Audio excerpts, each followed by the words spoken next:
Good evening, ladies and gentlemen, and welcome to the Council of St. Michael, back after a wonderful Thanksgiving off. We hope you had a wonderful Thanksgiving. We both had them, so we can say that. I don't know about anything else, but yes, we had Thanksgivings, and they were both great in their own ways, and we are happy that you guys are back. We got a lot to discuss tonight on the council. We are going to talk a little bit about sustainable stewardship and how that can help with the rotating in and out of stocks and supplies and things of that nature. We're also going to really focus this first half of the show on the problems with, because this all sprung up while we were away, and Trad will not be with us tonight because apparently he sounds like a frog on Marlboro Reds. That's his quote, not mine. And we're working with Catholic Prepper to get him in. So he will show up at some point during the show. We'll get him in here. But I really am going to talk with Joey a lot tonight about the subversion that is happening at the highest levels with our own military. And Joey is a vet, U.S. Navy. Go Navy, beat Army. My dad was a CB, so you're going to have a fan right here. So, right, my dad was a CB and Nam. Go Navy, beat Army every year. But I want to talk to Joey a lot about the real dangers that we're seeing in the subversion from the highest levels, from congressional officials, to try and convince members of the military to turn on the chain of command and what that leads us with. So it's definitely going to be a very interesting conversation. And this is going to bleed into a couple topics. The first one we're going to address is the tragic incident that happened the Thanksgiving Eve with the National Guardsmen who were both shot. One lost their life, one is in recovery. Then moving on to the fact that we're seeing this. I didn't even know this until Joey shared this from one of these Twitter accounts that caught a Pakistani American student preempting a really terrible strike on the U.S. and they left a list in the manifesto, because you have to leave a manifesto now. And then we'll get into Mark Warner talking about uniformed military potentially turning on their own, and how this was something that was unthinkable even a year ago, Joey, if you thought this set of circumstances was going to happen. So make sure, folks, do us a favor here on the council, like, subscribe, share, hit that notification bell, helps the show get spread out to more people. Take the link, share it with everybody that you know. It helps us out tremendously when you do so. When you do that, once again, we're still having problems with YouTube and so forth. So if you leave a comment, it's going to take me a second to find it. But right now, it looks like Joey is with us tonight. How are you doing this evening, Joey? Doing well, doing very well. I know Rick knows about this. If you follow me on social media, on my other, not on X, but haven't shared too much with this whole deal with my son. So I'm a trisomy 21 dad. My youngest son is about to be 8 months old, and he has Down syndrome. And with Down syndrome, babies can come a lot of medical complications. And unfortunately, the week leading up to Thanksgiving, he was hospitalized for a week. He had really bad RSV, and he also suffered from what we discovered was infantile spasms, which is a form of epilepsy. And so he was having a lot of seizures. So we spent a week in the hospital all the way to the Tuesday right before Thanksgiving. And thankfully, we're out. We have some medication. It seems to be working. We have ton of follow-up appointments with regards to this. And it's been a very humbling and very trying period the last week and a half, and so we're getting through there. We had so many priests that I'm fortunate to know so many priests, and they're like, I'm offering mass for him this morning, and then another one I got him this evening, so lots of rosary said for him. It's we've been really blessed. So we got a great, outstanding like I said, as crazy as social media can be as far as being just toxic, there's also the bright side of it is you have a big network of Catholics and Christians that are, Catholic Christians out there that are praying rosaries, and all you got to do is just put it out there, and it just spreads like wildfire. So for any of you that know about the situation, you've been praying for baby Joseph. I appreciate it. My wife and I do thank you from the very bottoms of our hearts, and continue to keep us in your prayers, because we're not out of the woods with this yet. So. Absolutely. Thoughts and definitely prayers storming heaven for your little one. If he's anything like his dad, he's gonna be a fighter. So we know Daddy he's is. got He's that. definitely a fighter for sure.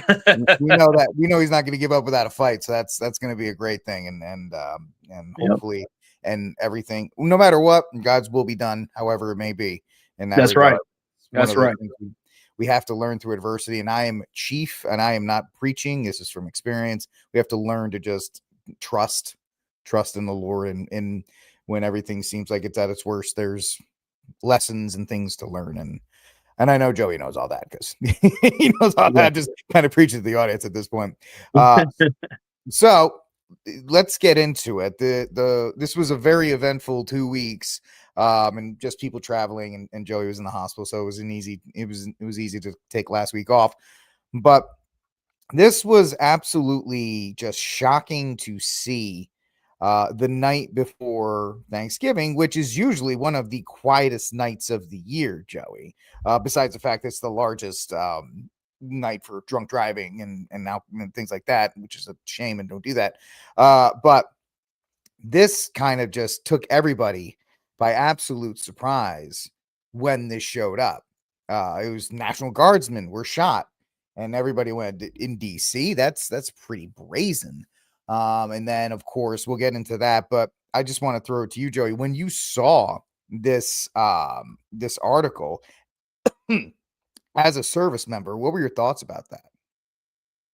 It was really shocking. I mean, we obviously, we've seen, the Nida Hassan attack, at Fort Hood.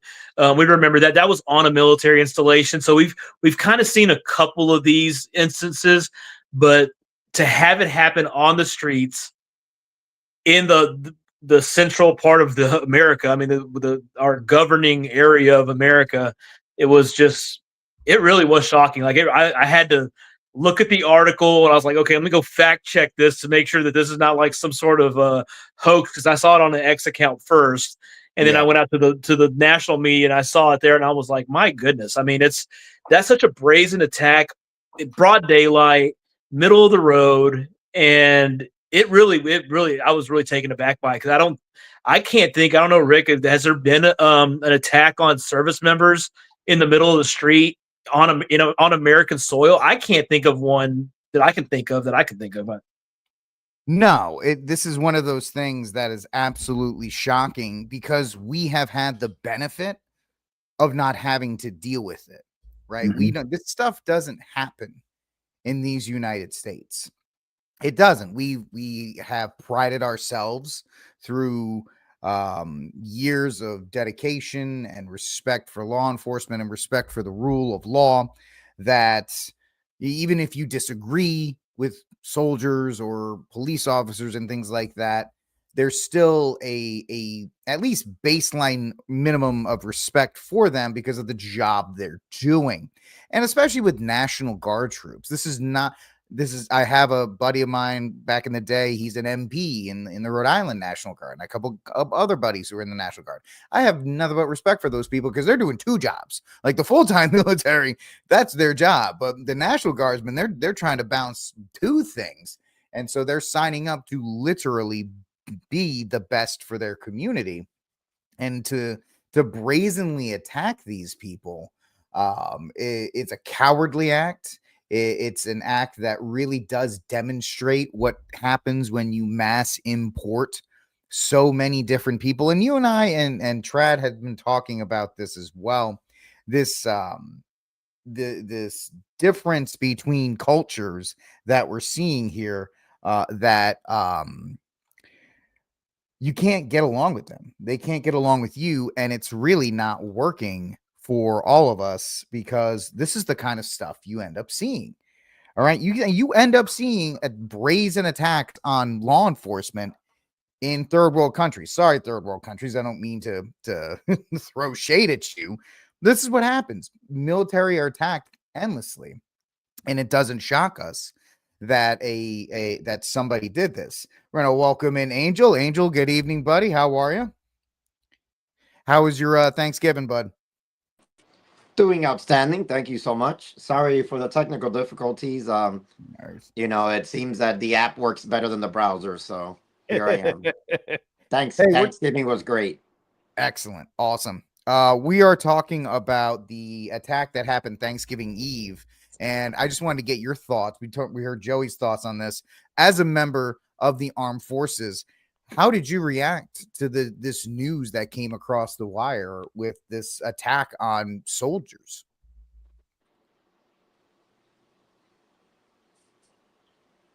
What were your thoughts, Angel? Oh, okay. I was waiting for Joey. Yeah. No, we are at a time where there's been an enormous influx of people immigrating into our country. And we don't know who they are, right? And we don't even know where they came from. Like we've talked about this in the past. I'm not surprised something like this has happened, and it's sad that it has to that it happened. Um, but these are things that we may see more of until we kind of level the playing field and get this crazy amount of criminal illegal immigration in our country under control. And it's actually quite interesting to see President Trump respond in kind with the canceling of the immigration status and the visas, and the blanket no entry policies from certain countries, and now the mass effort into the Somali communities in Minneapolis. The idea that this has now been and I believe it's a correct response by the president, this show of force, if you will. I believe it is a show of force by the president, and I think it's necessary to help curb future incidences, and the second part B, to really show that there are consequences for this type of thing, because there's a couple other things Trump could have done. This is a flashpoint moment for a lot of people. Some could even argue, and this is for future historians to argue, gentlemen, that this is a Fort Sumter type event. And I'm not saying it is. I'm not saying that we're down that path or these projections, but this is a first that we've seen, as far as I can remember. Because yes, you did mention the Fort Hood attack, but that was on a military base, and he By was a a U.S. member. service member. Mhm. Yes, this was somebody who was brought over after the botched exit in Afghanistan, and we mass grabbed all of these translators and people that assisted us and brought them here. And it seems like there is, along with the illegals that came over, this absolute issue of people that just do not want to, and I'm going to say it that way, you do not want to assimilate into our light, our ways and how we do things. And that's that bifurcation we're seeing between the American way of living and those that come here and take advantage of the American way of living, but don't want to assimilate into that. And so it's one of these issues that is just absolutely terrible. And secondly, this is not the fault of the National Guardsmen. This is just the fault of the U.S. Military protocol. The fact that these service members had to have one, they had to rack around in the chamber. I don't know if you guys saw the picture of the service member trying to duck while he's trying to rack around. And of course, that's obviously something that you guys both have experience in, just being on base and having to check weapons and do all these other kinds of nonsensical things. The fact that we train members of the military to use these firearms. We supposedly trust them in active war zones to use them. But at the same time, when you come back to base, you turn into a 4-year-old child, and you're not allowed to have one, register one. I used to work near Fort Hood at this place called the gun range, and the stories I would hear from the personnel on base about checking and bringing them in, and if the MP catches it and all these other kinds of things, that's also something that is really detrimental to our armed forces. Yeah, it really is, and it just speaks of this is a failure of the top military brass. I mean, this could be easily fixed by just going, Mr. President, this is. I mean, they have the authority. The brass have the authority to do it, unless there's some sort of, hey, we don't. I'm not going to tell you not to do it, but I don't want it to be this way. So make sure they're carrying it this way. But that's it's an easily fixed thing, and I can speak to it because when we were on base in Afghanistan, unless there was an active attack on the base, you couldn't have one in the chamber. It's the exact same thing. This is in an active war zone where an attack could happen at any moment. And we were fortunate because we actually there was right after our squadron left Bagram, like I think it was one of our sister squadrons that went there. There was like a 4 or 5 hour firefight, like just a few months after we left there, and it was a very well coordinated attack. It was an attack at the front gate, and then while everybody was focused there, they came in through the landing area, the field, the landing strip, and it ended up being a big deal. Some people lost their lives, and it was a really big deal. I remember the headlines when it came out. I was like, "Whoa, we just left that area," And it's just, it really is. It's just a failure of our brass. I think it's a failure, an overflow of a failure of our military just being woke, and and going back to what you were talking about with the importation of certain people from certain countries of a certain ideologue and religious belief. They won't assimilate. And here's the thing: is they're saying, oh, they were radicalized here. Well, yeah, we've been saying this since we've been on social media together, doing these shows. We're like, hey, these people are here. Look at what's happening in Dearborn, Michigan. We've been talking about this for a few months already. It's like something's going to happen. Boom, prophetic. Here it is. And it wasn't even prophetic. It's like it was bound to happen. This was going to happen at some point, and here we are.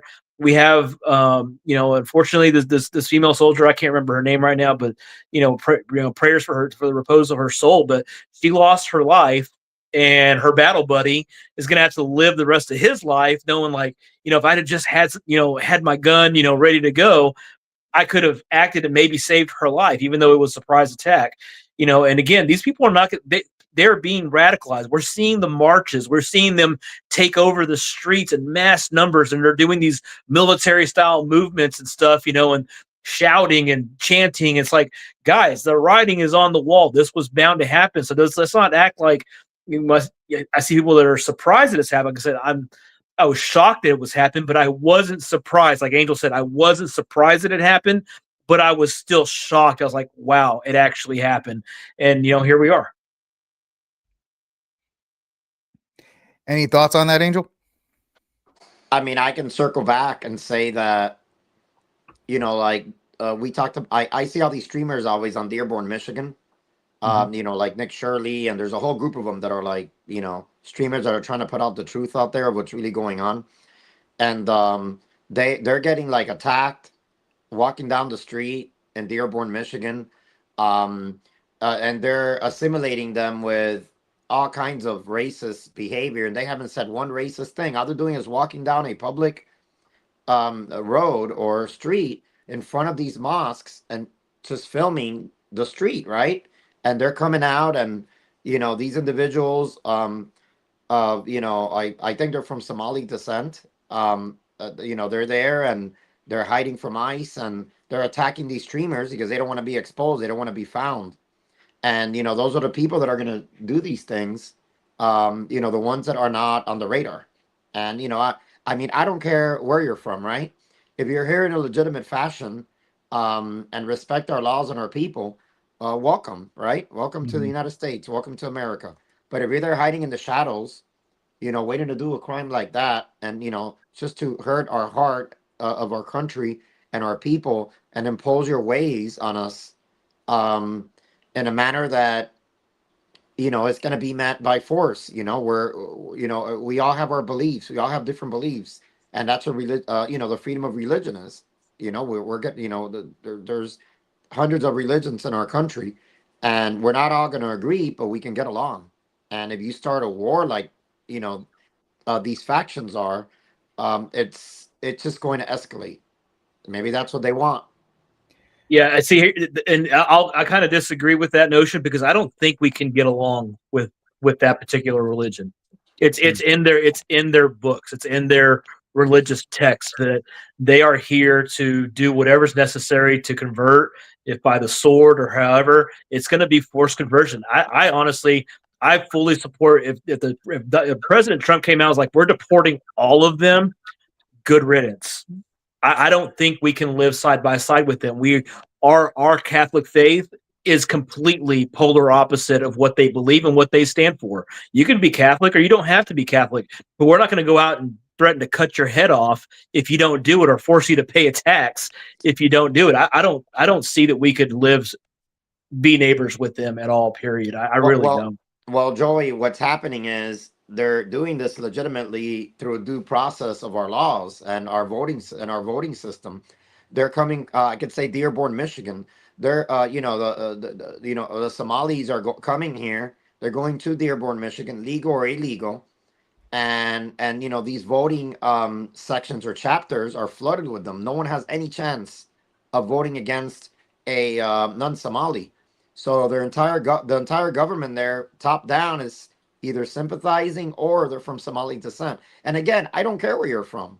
Your descent shouldn't matter, right? Because we're a nation of immigrants. But when you have a radicalized group of individuals running your own government at a low level and sympathizing with these things, even saying the mayor of Dearborn said that he was gonna harbor the criminal illegals. He wasn't going to the police chief wasn't going to cooperate with ICE. I mean, what's going on there? I mean, they could be getting paid from a terrorist organization for all we know, but we'll find out. We got the FBI, we got other branches that have not been overtaken by these ideological radicals. It's, you guys are both bringing up great points. Under the system that we have, they do have the right, and I think this is a conversation that needs to be had extensively, that we do, as this union of states, we do have the right to say who can and cannot be allowed in. Because the way the liberal press, academia, and all these others have been stating for the better part of 50 years is that we're a nation of immigrants, as you said, and we should just let everybody in just because, we were built on them. And so they use that tiny bit of historical truth to try and browbeat the rest of it. Like, well, you have to let them in. Well, there's a difference between letting Cubans in who are fleeing communism and understand that, hey, this is a whole lot better than being under Castro, than people who are leaving a place. You see these videos, oh, look at Somalia is a paradise and look how beautiful it is. And they think it's a troll on us. And every single comment is, then go back. then why are you here? And it's one of these things where immigrants of any kind, they come in and they fly their flag. It's the meme that's like, oh, I love Mexico, or oh, I love Somalia. And then the ICE agent's taking them and they're like, no, this is terrible. Don't take me back. And it's like, well, which one is it? Do you want to assimilate? Do you want to come here? Do you want to work? And do you want to be a part of the American fabric? Cool. Awesome. I'm actually okay with that. But I do have to agree with Joey in the response that Joey has firsthand experience. He was there and he's seen it in action. There's just a compatibility factor that doesn't exist right now, and that's not from our end.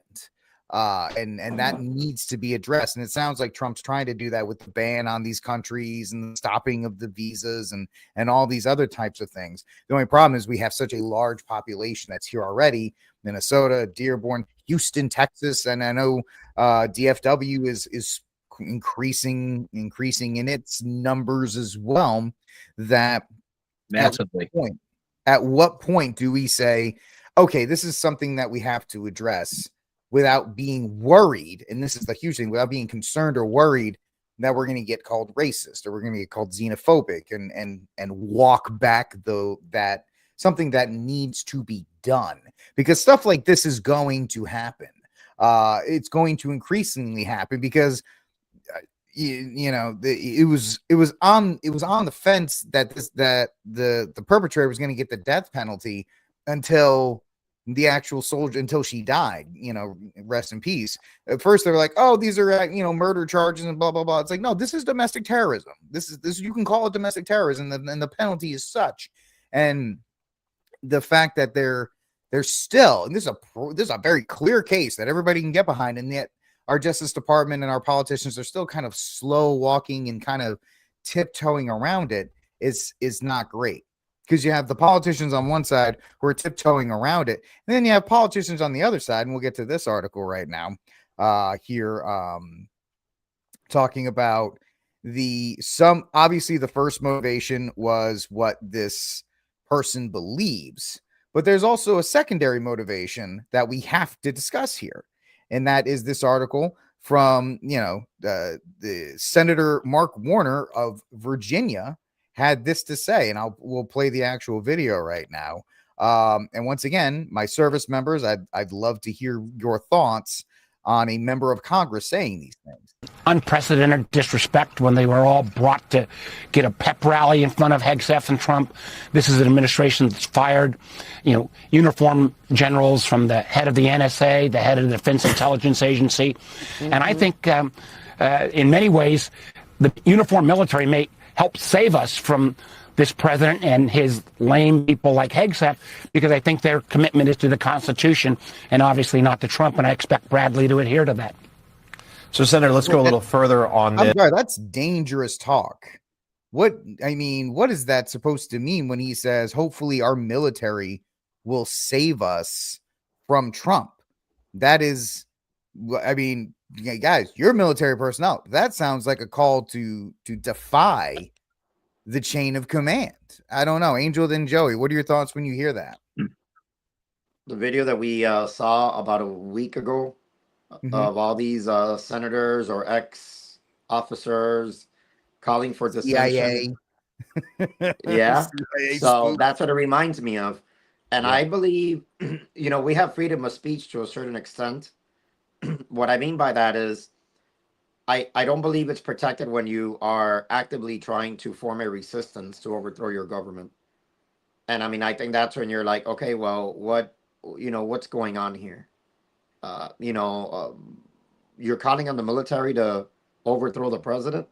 That just sounds like a coup, and when does it stop?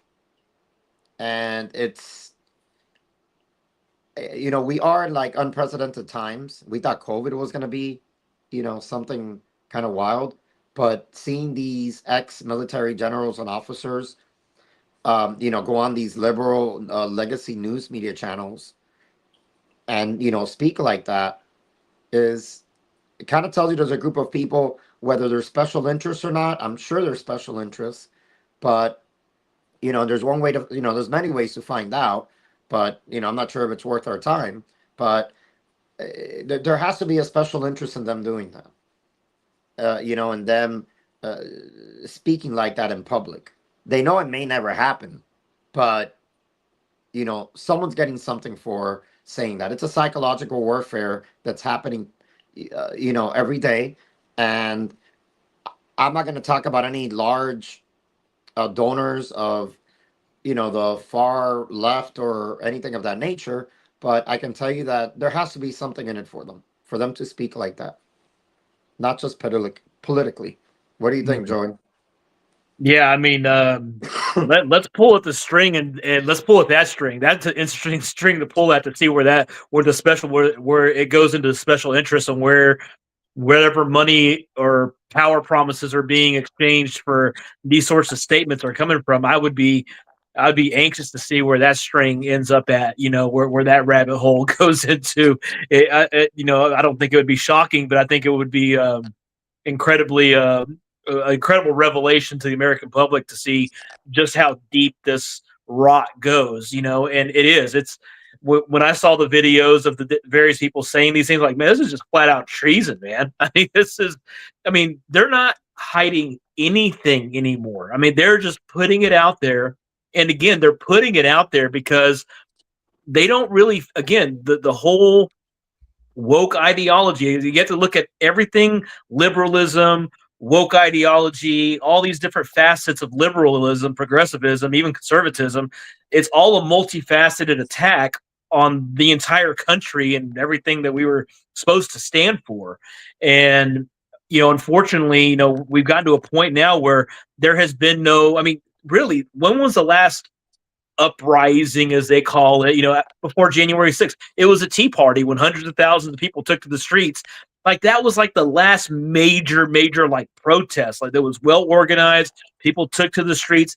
And because we're the liberals, progressives, whoever, are not seeing that response right now, they're just going to keep mashing the gas. They have no reason to slow down. They have no reason to be afraid of speaking like this because, again, the men of the country are asleep at the wheel. We refuse to take to the streets. Nobody will get things organized. Look what happened I think it was in Ireland. This young lady was assaulted by one of these people from a foreign country, and they took to the streets and went into their neighborhoods and was like, hey, we're here. And that's where this is probably going to lead to at some point. And the difference between over there and over here is our guys are armed, so where does this go? And I mean, the stage has been set for a long time for something huge of just a breakout to happen. And where it's going to happen, how it's going to happen, and what form it's going to take, I don't know. But we are well past that time of, like, you better get ready, folks. It's coming. The thing that, both of you 100% right on all of what you just put out there. The thing that really makes me pay special attention to all of this going on, this blatant call to arms, essentially, by the members of the opposing party, the Democratic Party. They are the opposition party right now to the president, and yet they are so emboldened to try and call out to members of the military. And the problem I see is that usually people think, oh, the military is conservative and all these other things. That they say the split is about 70-30, maybe 60-40 conservative to liberal.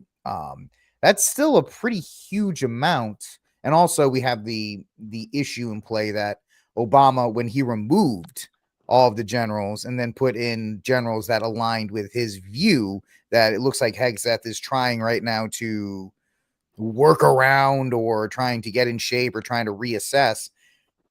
When the stuff hits the fan, when a call comes out, and folks, I'm just drawing a parallel. I'm not saying these things are exactly the same, but when you look at something like the Rwandan genocide, for years you had the guys on the radio, Hutu Power Radio, who are always calling these people names and saying all these other types of things. And then there was the code word. If you saw Hotel Rwanda is one of my favorite movies, that's why I can reference this. When they made the term, the cut the tall trees, that was the snap point, and everything went.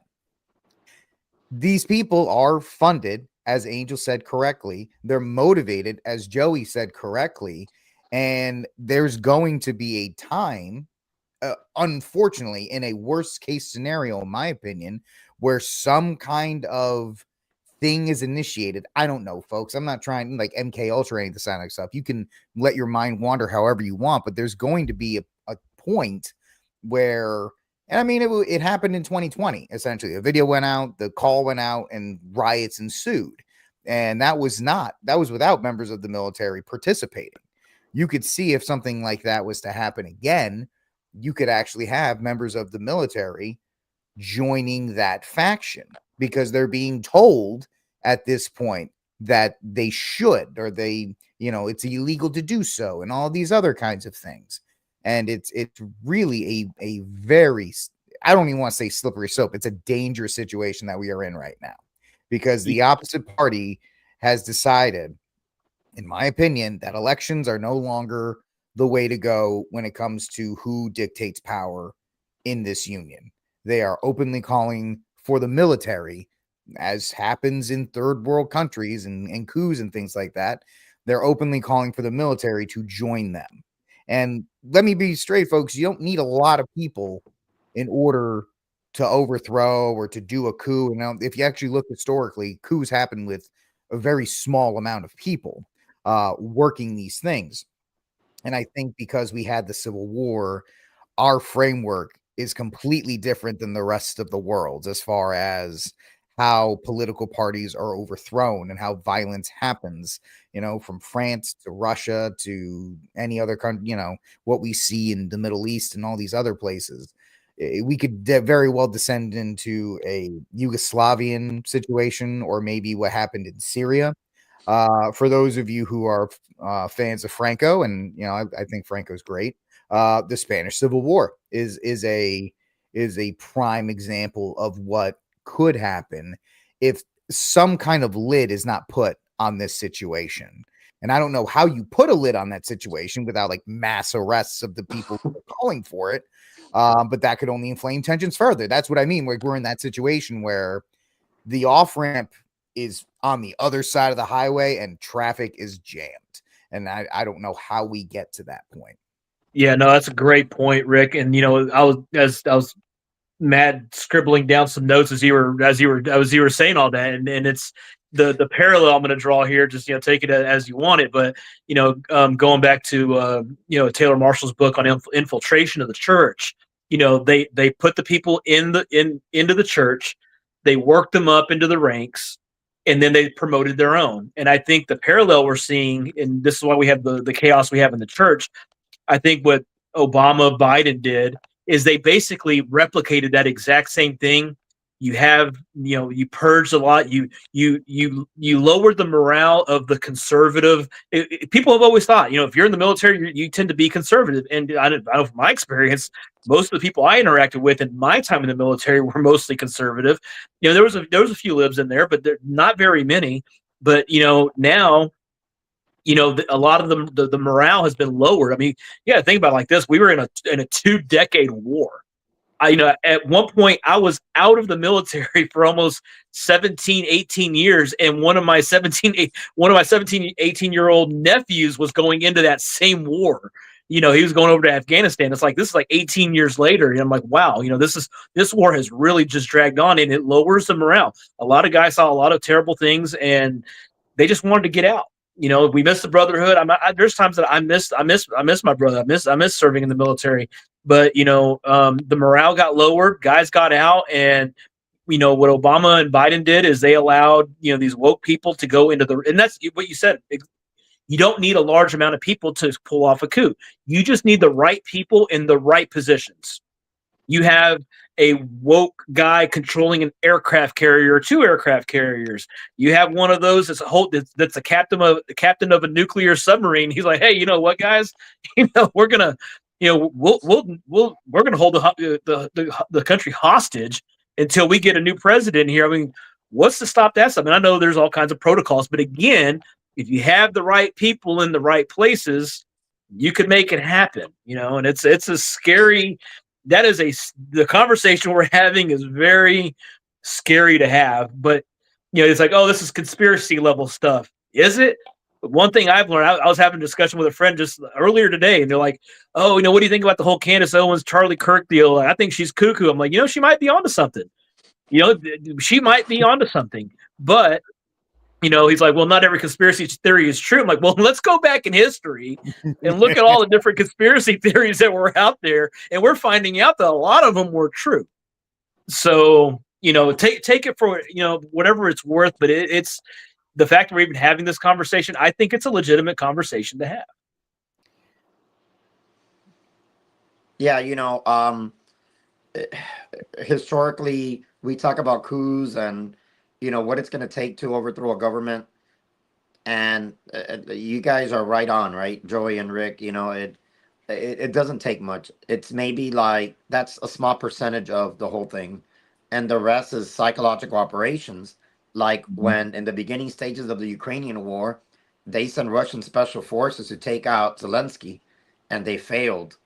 Imagine if that would have happened, it would, who knows if it would have been over. Someone else would have stepped up somewhere else, and then they would have gone after him, right? Cut off the head of one snake, another one emerges. But, in other countries, it doesn't take much. They storm the presidential palace or whatever they call it. They eliminate or take hostage the families, and there you go. You have a new leader, and people tend to follow. And they tend that, someone's going to have a follower somewhere. And then they have an uprising. revolutions aren't difficult to cultivate. It's, you know, it's what and why you're doing it that is going to be the most difficult part. And I don't know. I mean, our republic has been standing for over 250 years, and I mean, it's still going strong. And I believe that, thank God, because of the first three, four, five amendments that we have that's in the Constitution, we can probably preserve that free, that the country that we were, that got founded 250 years ago. Um, Second Amendment, things of that nature.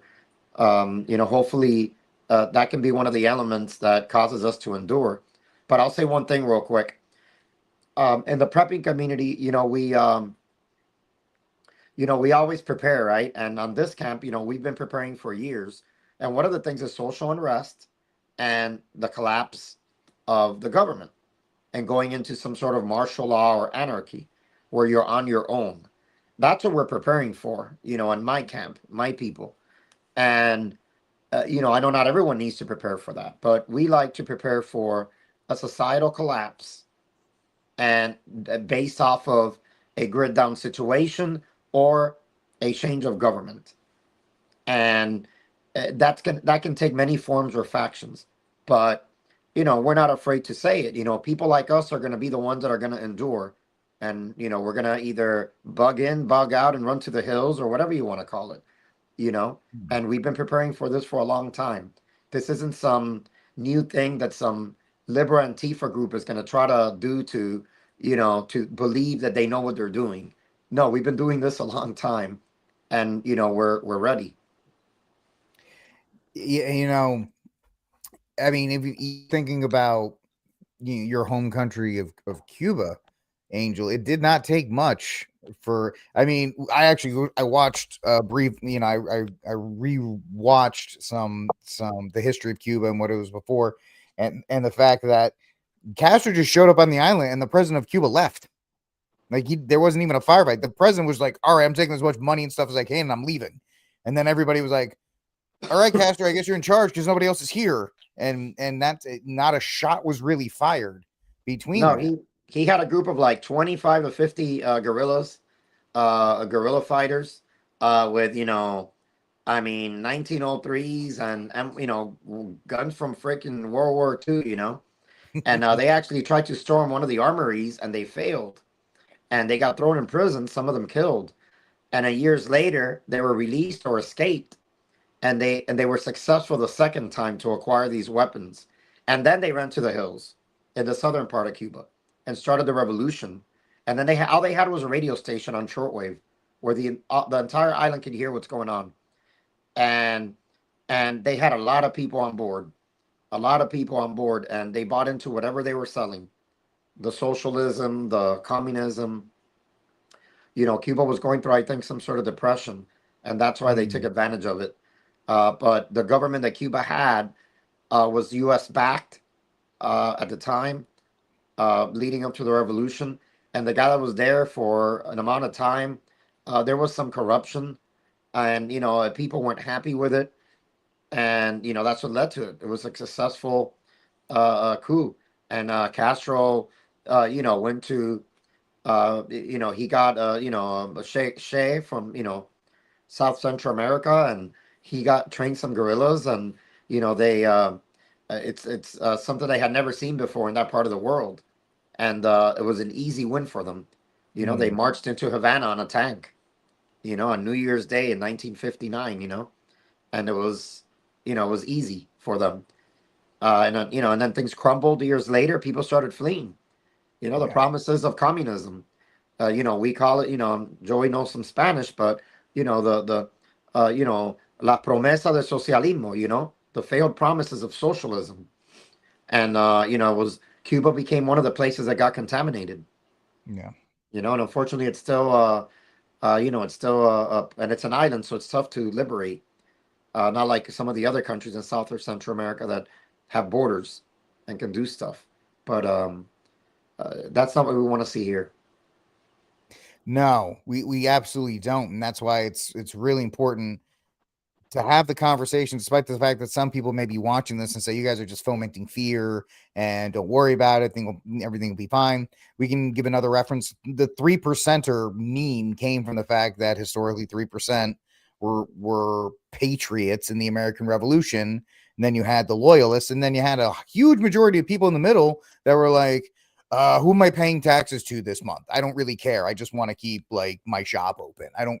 And there's a lot of people that are just they will just go with whatever form as long as they're able to keep whatever they want.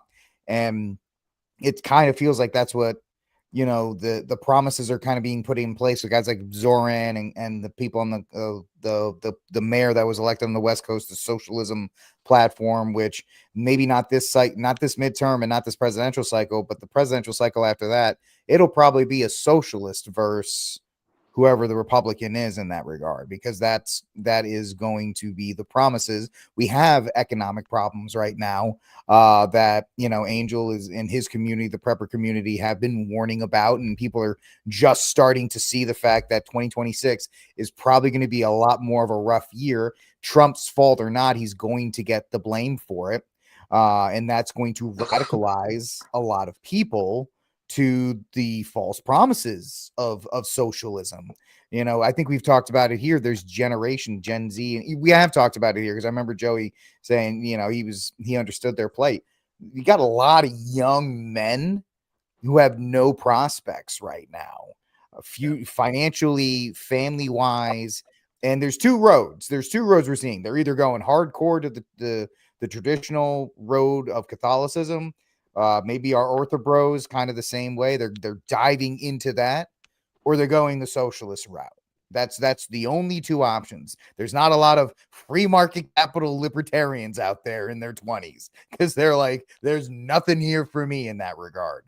So that's another foundation that is there that people need to address. If the economy is not good, that is going to lead people into potentially bad situations, especially when you think of those who supposedly came here for a better life. The you know, back to the person that committed this heinous act on this soldier, you know, they just were not able to assimilate into American life, the promises of America, and how they found that it just didn't work. It just didn't work for them, however you want to look at that. And so, you know, the last thing we can bring up tonight is the this article that was shared in our chat before that we're going to talk about, which is this update from one of these little intel groups on X. You go away. But this one where a Pakistani American student, not going to say their name because I can't say it, had been arrested after authorities recovered a machine gun. And, well, we don't know, a machine gun, whatever. The press doesn't know. It probably was like a Glock. We don't know. Everything's a machine gun to them. And a manifesto outlining a plot to attack the University of Delaware campus. Everybody watching, did you even hear of this? This happened yesterday. Mm-hmm. And it was not on any channels. Nobody covered this. It is almost, and this is a bad thing, it is becoming a day-to-day thing. It's becoming part of the discourse, and that's not great. Khan, who's born in Pakistan but moved to the U.S., holds dual citizenship. His arrest followed an intelligence-led operation that covered weapons and this written plan. So, and this was only available on the Delaware Online. But this was the thing that everybody was really taking a hold of. And now I don't know if you can really see it online. You can look at the X post if you want, but some of the things that were put here are absolutely just mind-boggling. And I mean, you know, Joe, I know, Joe, you share this with us. If you want to give us a little bit more into that. Yeah, I mean, I'll actually give this guy an A+ for preparation, because he, other than writing it down and leaving it for the authorities to find, but you know, I mean, A+. I mean, talk about prepping. I mean, this dude prepped to. I mean, he thought of everything that you could possibly think of to pull off a successful terrorist attack on our home soil. He thought about it, and what you're looking at, if you're looking on the screen there, I know it's hard to see, but it's literally an itemized list of what he needs and what threat it would address for somebody trying to stop him or while he's committing the attack, how to best approach it. And so this guy, I mean, he had a very well planned out. I mean, he had it very well planned out. And that's, what I say when you talk about church security stuff, I'll kind of harp on that for a quick second is, there's going to be preparation. There's going to be scouting. There's going to be, dry runs, there's going to be probing, of different areas to see what this guy was very well. And a shout out. And I've caught a lot of flack because, I like to follow like Sean Ryan, and he had, Sarah Adams, who's an ex-CIA person, like, oh, she's CIA. You can't believe what she says. But you know what? You can find truth out there, whether you trust them or not. These people are giving you information there's good information out there. And Sarah Adams, you're not following her on X. I highly recommend it because, she's been harping on this whole, people from these certain countries that are out there, and they are planning something, what happened in Israel. They're planning something like that on a massive scale here in the United States. And again, it just goes to show, here in the States, they are right under our nose and they are using our own system against us. But yeah, this guy had if he would have been able to carry out this attack, this would have been deadly. Because he had when I looked at the list, and it was even hard for me to see on a regular screen, I was having to really squint with my eyes and my stigmatism trying to read this list. But I was like, man, this dude he had it all planned out. I mean, every contingency that you could think of, he had flashbangs, smoke grenades. I mean, he had everything planned out and how it would work and how to make the mission a success. So one thing that I've always, when I was getting my master's in Homeland Security, I always brought up the style of attack that worried me the most, that up to that point we had not seen more duplicates of, which was that Mumbai attack in the early 2000s, talking about there was 5 teams of 2 that shut down the entire city of Mumbai.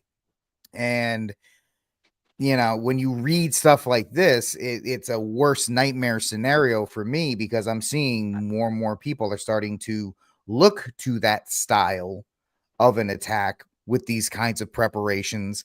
And we're still seeing there's 2 parts to this. One is the general normalcy bias that a lot of Americans still have, which, that bad thing can't happen to me. And then, of course, the negativity surrounding people who carry, or people that have the right to defend themselves. Self-defense law is a big topic of conversation right now. A lot of states are making it illegal. Like in Oregon, if you carry a gun and you actually use it to defend yourself, you're going to prison. And so that type of self-reliance is being outlawed, while we have a less and less proactive or capable, in my opinion, police force, because most of those who were capable were driven out in COVID.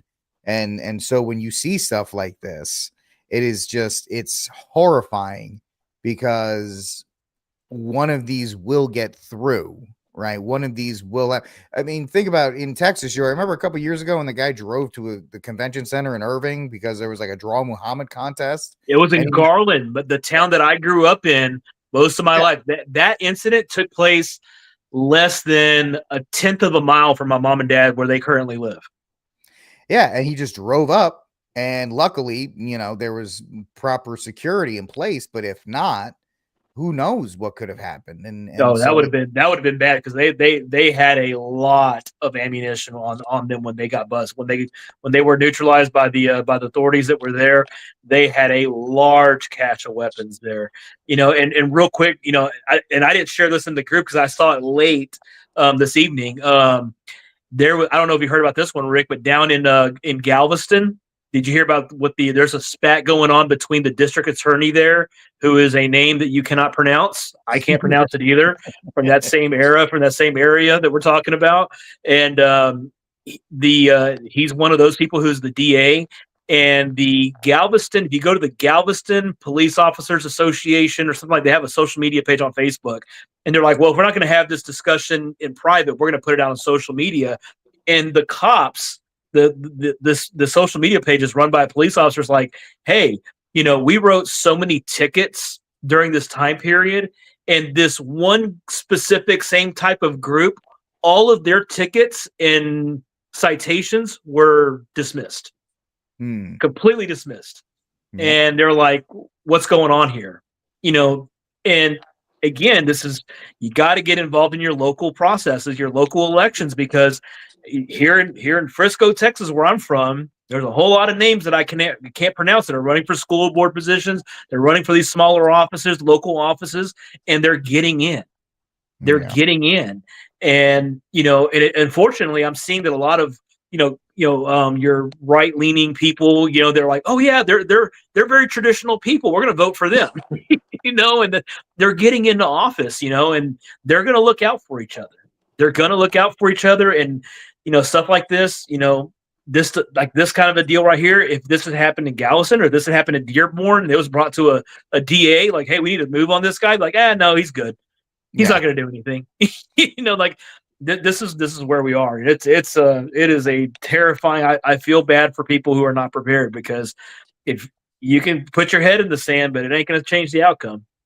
So, Angel, as our prepper, our prepper expert, when you see events like this that are stopped, how do you react from a prepping standpoint? What's your reaction to something like this? Well, we look in a historical context, that there are terrorist groups that are being tracked in the United States. I think they're even published on a certain website. I'm not sure if it's Pew Research or I know there's a website, Poverty Law Center, something like that, and they track the all the terrorist groups in the United States that are known. But I say everyone that we don't know about, there's probably 10 that for one that we know about, there's probably 10 that we don't know about. Yeah. And it's a matter of, like you said, remaining prepared. And the more incognito gray man you can keep yourself and your preps in public, the better. And, because you and your group of fellows will be the ones that are going to basically save your neighborhood from a Hamas-like attack that happened in Israel, if it ever comes to that, where they'll go door to door, seeing if you're Christian or not, or seeing if you're, whatever. Just maybe they're just on a killing spree on meth. Who knows? But historically, it's not a surprise. We know they're out there. That's how we react to it. We know.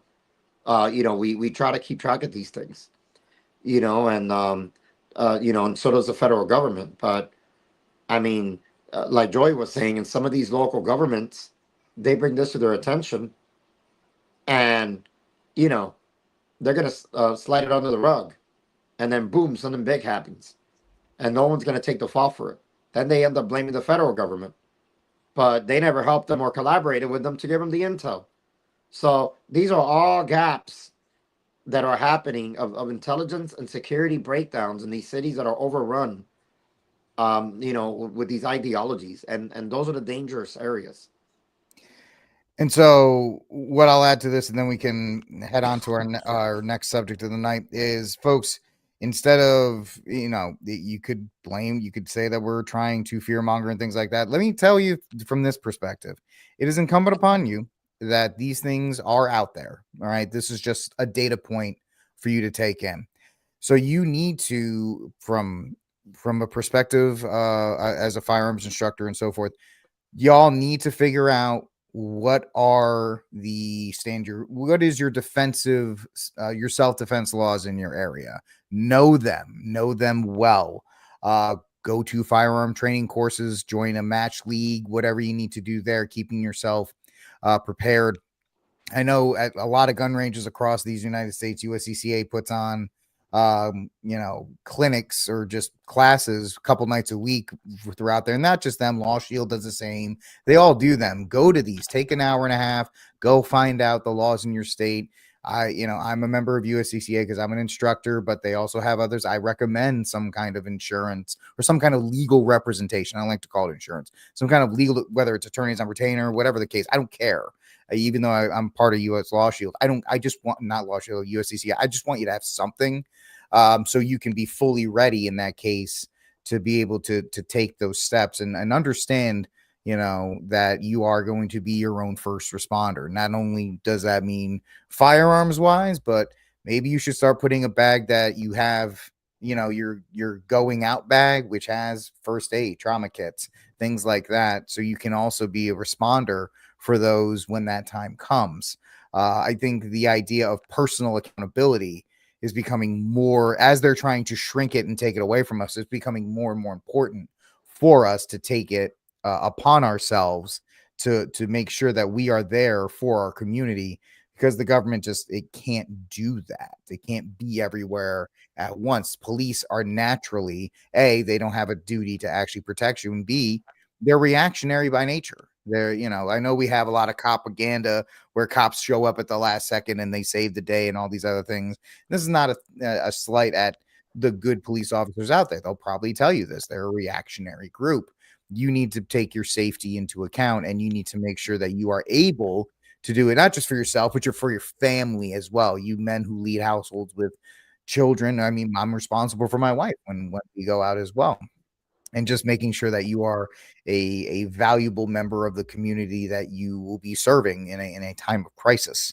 And speaking of serving communities in times of crisis, we can get to our Catholic focus for the night, which is talking about this idea of sustainability and how being a steward of sustainability. And it really just kind of goes into these ideas of when you are prepping, how to move through your preps, and really making sure that your inventory and your stock is good to go. I'm just going to read these real quick. You guys watching at home, you can see these. First one's just creating a tiered inventory system, using the rotation method, tracking what you actually use, building multi-purpose stocks, and then budgeting for charity preps. Especially as Catholics, we need to take that into account. And we've talked about this on other shows, that we are going to be the ones who are responsible for our neighbors and things like that. Because if our neighbors start to go down, that becomes another security threat for us. So we have to take that into account. So when we look at these data points, or these points we talk out to, now that we've introduced them, Angel and then Joey, whichever ones kind of jump out that you want to kind of single out the most. Yeah, we always talk about, the first bullet point is probably the one that stands out to me right now. Create a tiered inventory system, right? And So the people listening at home, what would a tiered inventory system look like?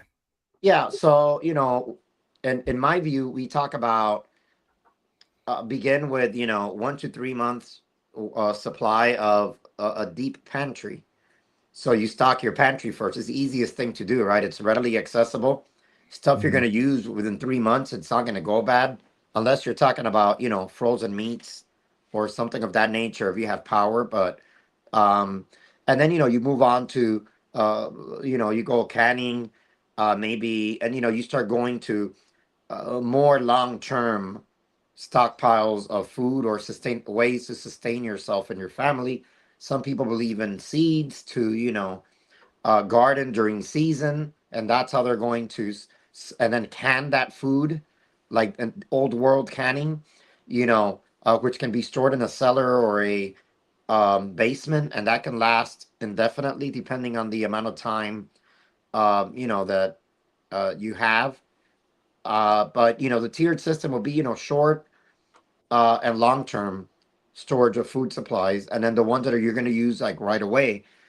You people talk about MREs. If you Google anything or you search anything prepping, they're going to say MREs and freeze dried or dehydrated foods. The freeze dried and dehydrated, they last the longest. They have a 30-year shelf life. But if you get a food grade bucket and you get a Mylar bag which is uh, it's like an aluminum lined bag that, and then air seal that, airtight with rice or beans or, dry goods like that. That'll last you for years, 10, 15 years, if you keep it out in a cool, cool, dry environment like a basement or a closet. So, when we talk about these things, they're readily available. But creating that tiered system is probably one of the most important things you can start in prepping. Start with that deep pantry and then just work your way up. I mean, MREs and freeze dried foods are expensive. So what a lot of homesteaders and farmers do, they store rice and beans and you can get that at Costco or anywhere. The big bags, and drop that in a mylar bag. Drop the mylar bag in a food grade bucket, seal it, and forget about it. And it's a lot cheaper, and it's whole food. It's not going to be full of chemicals or additives, and uh, you know, but that's what I say. Start with that. All the others, I guess, are a byproduct, and I'm sure we'll get to it. What about Yeah, you? and yeah. So I mean, you look at the budget for charity prep. I mean, going back to our faith, Aquinas talks about love of God being number one, love of self, and then love of your neighbor. And we do need to think about our neighbor. And I think when it comes down to the prepping part of it, it's something we can very easily overlook. We're so focused on getting supplies for ourselves, making sure our family's okay. You have to realize, you're going to have neighbors that are going to be in need as well. And it's, one of the great things, we live, our parish is close to a Carmelite monastery. And so I know a lot of parishioners, they budget every year and they collect food throughout the year. So when the Carmelites ask for food donations, you know, it, they're always very well taken. The Carmelites are always very well taken care of because people have that reserve of food that they can donate to the sisters, to help them get through their year as well. And that's something we have to take into account, not just for our religious institutions, like Carmelites, stuff like that, but just for your neighbors. Again, if something bad happens, you can be like, oh, hey, I got my food. I know you don't, but I'm good. We can't. It's not charitable to take that approach. We need to make sure that we can provide for our neighbors as well. Now, obviously, we don't want them to let them know what all you have, but you need to be able to provide them something. And it's it goes back to what Angel has talked about. You build a community. You have people that are going to help you out. I have a great relationship with my neighbors around me, and I know if I ever need anything, they're going to be there to help me out. They have been in the past already, and so that love of neighbor is going to be very key to having alliances. Having allies is a good thing to have in a grid down or some sort of meltdown or natural disaster, and whatever it has. They're going to know they can come to you, they can trust you, and you're going to have a friend in them. And if anything, it'll maybe help prevent a hostile takeover at the same time. Yeah, those are both awesome ones to pick. Let me throw in here the rotation, and I'll look at it from an ammo perspective. One thing that people tend to do, and I think I've mentioned this on the show before, unless is your first time, a lot of people don't rotate their carry ammunition. They'll load it up and they'll just carry it for forever. And there's problems with that, especially Texans and Floridians as well. We have those summers and we sweat, and our modern guns are really good with the polymer and if you clean them and things like that, but people tend to forget about their ammunition. So I usually recommend to people, yes, it's painful because it's going to be your carry ammunition, but you need to rotate that out through your carry gun at least once a year just to expel it, because sometimes if you're popping that top round out of the chamber, and that you'll see the bullet starts to get a little deformed the more you do that, and you want to get rid of that stuff, just so you have the best possible load with your firearms. Same with your food. Angel was talking great about Mylar bags and things like that. But sometimes there's going to be a point, especially if you have canned goods. If you buy some canned goods that are short term, sometimes you're just going to be like, guess what, honey? We're having canned artichokes and things like that tonight, because if we don't, this stuff's going to go bad. And so we want to make sure that we have it. Now, of course, maybe Angel can help me out with that. Canned goods do have there are certain canned goods that do have extended shelf life past the, the use by date, but it's also to know that you want to rotate your stuff so that way when the time comes, you don't go to it and say, oh, well, I had all of this food, but most of it is no good, or mice got into the rice bags or whatever. Believe me, I actually had that happen when I first got this house. I had a certain spot where I was keeping a lot of my stuff and it was not stored correctly. And one day I went to look for it and there was a huge hole in the rice bag, and I went, oh, okay, yeah. A, I have mice, and B, that entire stock is gone. So you also need to rotate in case something happens. I'll give this sad story as well. I guess I don't learn by my mistakes. I had a nice gun safe, one of the nice steel gun safes that the key lock and everything, and I had it in the corner of my garage where they tell you to put it there because it's safe. Except my house, that corner of the garage flooded. And I didn't know that until I came down a couple days later and I saw there was still water underneath my gun safe. Opened it up. Guess what, gentlemen? Smelled like mildew. Picked up one of my ammo boxes and the box disintegrated around the ammo. So rest in peace to most of, some of my, there were more specialty rounds like 40 Smith and Wesson, but still my stock was now depleted. And if I had not checked on that, and if I'm in a situation, I go to that, oh my gosh, now that option that I was so safe and secure, I wrapped myself in knowing I had it, is now gone. So you want to check on your stuff, rotate your stuff to make sure that A, the best stuff is there. B, in case something has happened to your stock. A lot of people put stuff away and they don't check on it. It's not stored properly. They don't follow Angel's directions. And all of a sudden that 10 pounds of rice they had is gone. And that was the first thing that we were going to use. And well, guess what, honey? We're not having rice tonight. And now we got to rip into the MREs because that food supply is now gone.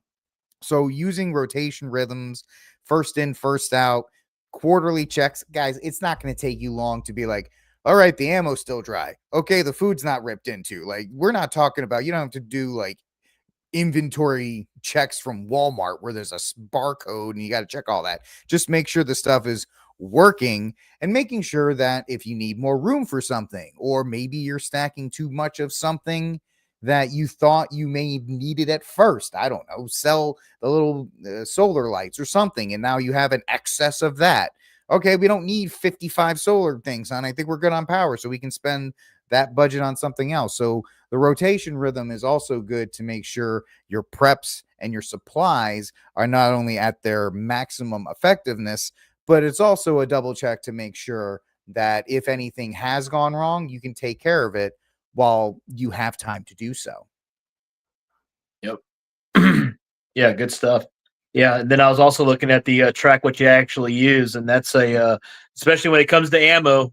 My goodness, you can burn through ammo really fast. It happened to me a few years back. I went to open up what I thought was a big old case of 9mm. I'm like, where's all my 9mm at? Well, I had burned through a bunch of it. I was on a little bit of a tight budget that year, and I burned through a lot of that ammo. I still have to stay proficient in my craft, so I burned through more ammo than I thought I did, and my buddy Sam, he was like, I went to his house. He's like, 9mm. He had to count how much ammo was in there. He's like, he knows, in the open, he had everything properly labeled. I'm like, dude, I should have thought of that, and, so keeping track of what you use, not just with ammo, but your food as well, and other items that you have, you need to keep, you need to keep some sort of log of what you have. So you have an idea of, if you're using it, replace it. I did that during COVID. We talked about that a couple shows ago.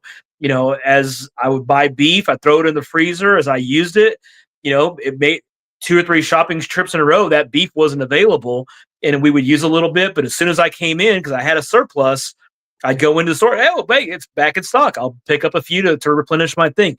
These are all just real basic little things that you can do to make sure that you're going to have some sort of food security, ammo security, or whatever type of supplies that you have. You have that security of knowing what you have in stock. So let me throw this to Angel. This last point, the multi-purpose stock. The multi-purpose stock can serve two purposes. Obviously, it can stack up for you, but it can also feed into that last point that Joey talked before about. It kind of gives you the ability to single out what you can give away or what you can set aside for charity preps. So I mean, it gives the examples of rice, beans, and things like that. Is there anything else that you could think of that would be a good multi-purpose stock that people could look into? You mute. Canned tuna Yeah. has a 5 to 10 year shelf life if kept in a cool, dry place. Because the way that they can that, it's already cooked and it's a heating process like canning, so it can't go bad unless it gets perforated or or it gets too hot or where it allows bacteria to fester. So tuna, canned beans, and off the top of my head, I know that some of the meats like chicken, those have the longest shelf life because they have low acid. The high acid foods, like tomatoes, fruits, and things of that nature, only have like 12 months on a can, and then they'll start to go bad. So because what happens with high acid, high sugar, when you leave it somewhere for too long, it ferments, and that's that's basically common knowledge in this community, right? That you put away the the high protein, low acid foods for long term, and then the fruits and things of that nature have to be rotated more frequently. um as far as multi-purpose, I mean, that's what we will call kind of like a complete prep, where you have first aid, water filter, meds of whatever kind you stock up, whether it's antibiotics or whatever the case is. Everything that's kind of like basic prepping. That's what it probably would fall under there. Try to complete, like you said, just even if it's a backpack, like a used army. Like I love army surplus stuff, Mhm. like military surplus stuff. You can get it cheap. They last a long time. Some of them might require some minor repairs, but it's made to be durable, to be worn in the field. So, I have a lot of military surplus stuff and gear from like the UK and Switzerland and even America because it's cheap, it's readily available, and these are things that you can use in any situation.